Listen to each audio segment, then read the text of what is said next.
How to write a formal letter, master the format in easy steps. तो मैं आज आपको बताऊंगा कि हम फॉर्मल लेटर कैसे लिख सकते हैं। तो फिर चलिए शुरू करते हैं।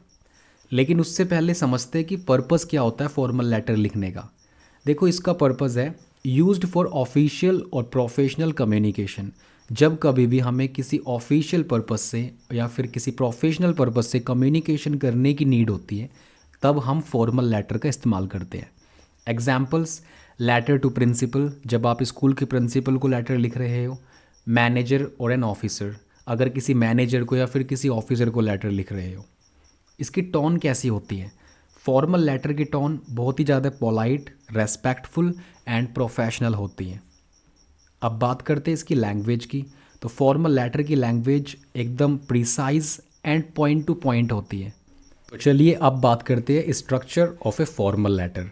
फॉर्मल लेटर का स्ट्रक्चर कैसे लिखा जाता है।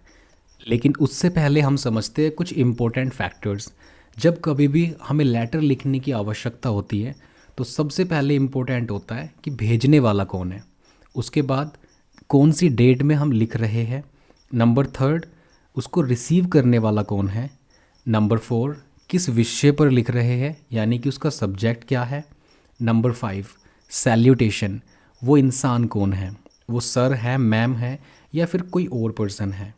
नंबर सिक्स, उसकी बॉडी कैसी होगी। अब ये बॉडी भी कई तरह की होती है: इंट्रोडक्शन, मेन कंटेंट और कंक्लूजन।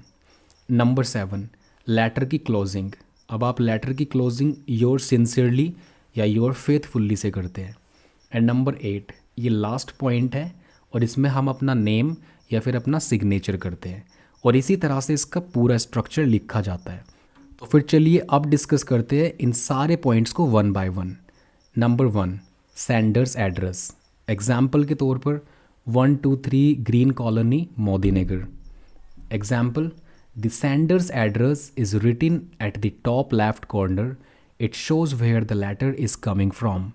सेंडर का एड्रेस हमेशा टॉप लेफ्ट कॉर्नर में लिखा जाता है। इससे पढ़ने वाले को ये पता चल जाता है कि ये पत्र कहाँ से आया है, ये लेटर भेजने वाला कौन है। Number two, date. Example: January 16, 2025। Explanation: the date is written in full format और क्लैरिटी। एग्जाम्पल: सबसे पहले आप डे लिखोगे और फिर आप मंथ लिख सकते हो, उसके बाद ईयर। इसी तरह से आप कोई सा भी स्ट्रक्चर फॉलो कर सकते हो। पहले आप डेट लिख सकते हैं, फिर मंथ, और उसके बाद आप ईयर भी लिख सकते हैं। Number third, receiver's address. अब यहाँ पर बात इम्पोर्टेंट ये है, आप जिस इंसान को पत्र लिख रहे हो, जिसके लिए आप लेटर लिख रहे हो, उसका एड्रेस क्या है। एग्जाम्पल: हम किसी स्कूल में पत्र लिख रहे हैं और वहाँ पर लिख रहे हैं हम प्रिंसिपल के लिए, द प्रिंसिपल, शॉरविन इंटरनेशनल स्कूल, और उसका एड्रेस क्या है, निवाड़ी, मोदीनगर, जहाँ भी वो इंस्टीट्यूशन उपस्थित है या अवेलेबल है। Explanation: this is the address of the person और institution you are writing to. ये वो लेटर में एड्रेस होता है जिस किसी इंसान को हम लिख रहे हैं। Mention their designation and location. उनकी डेजिग्नेशन और उनकी लोकेशन आपको मेंशन करनी है। Point number four, subject. Example: request for half day leave. Subject किस विषय में लिखना चाह रहे हो आप, कौन सा टॉपिक है जिसके बारे में आप पत्र लिख रहे हो। तो जैसे मुझे हाफ डे लीव चाहिए, तो ये हमारा एग्जाम्पल है। Explanation: the subject briefly states the reason for writing the letter, keep it concise and specific. जब कभी भी हम सब्जेक्ट लिखते हैं तो उसको बहुत ही शॉर्ट लिखना है हमें, और बहुत ही क्लियर कंसाइज लिखना है। और सब्जेक्ट ब्रीफली ये स्टेट करता है कि हमारे पत्र लिखने का कारण क्या है। Number five, salutation. Examples: dear sir, ma'am, या फिर respected principal. Explanation: this is the formal greeting used before starting the letter, use proper titles. अब जिस किसी भी इंसान को आप संबोधित कर रहे हो, वो सर है, मैम है, तो ये सैल्यूटेशन 5 पॉइंट उसी के लिए आता है। नंबर सिक्स, अब बॉडी के 3 पार्ट हैं, तो हम उसमें से पहला पार्ट डिस्कस करने जा रहे हैं, बॉडी का introduction. Example: I am writing to request a half day leave on January 17, 2025। I have some urgent personal work to attend to. ये हमारा बॉडी का मेन इंट्रोडक्शन है, जैसे हम लेटर लिखना स्टार्ट करते हैं। Explanation, the introduction sets the purpose of the letter.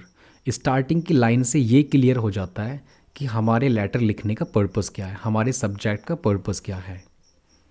Number 7, body का मेन कंटेंट, आप उस पत्र में क्या चाहते हो।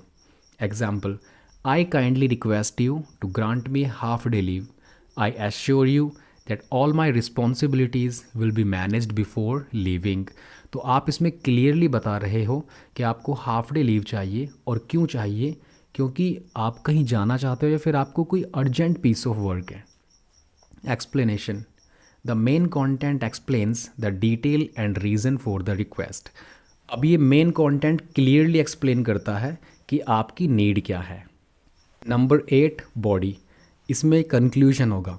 Example, thank you for your kind consideration, I hope for a positive response. यहाँ पर आप अपने लेटर की क्लोजिंग करते हो। Explanation, the conclusion wrap ups the letter politely. यहाँ पर आपका लेटर बहुत ही पोलाइटली रैप अप हो जाता है। Number 9, closing. अब क्लोजिंग में आप लेटर को क्लोज करते हो। फॉर एग्जाम्पल, योर सिंसियरली और अपना name. Explanation, end the letter with a polite closing phrase and your name और सिग्नेचर। अब सेम इसी फॉर्मेट को फॉलो करते हुए हम एक लेटर लिखेंगे। Write a formal letter to your principal requesting a half day leave for personal work.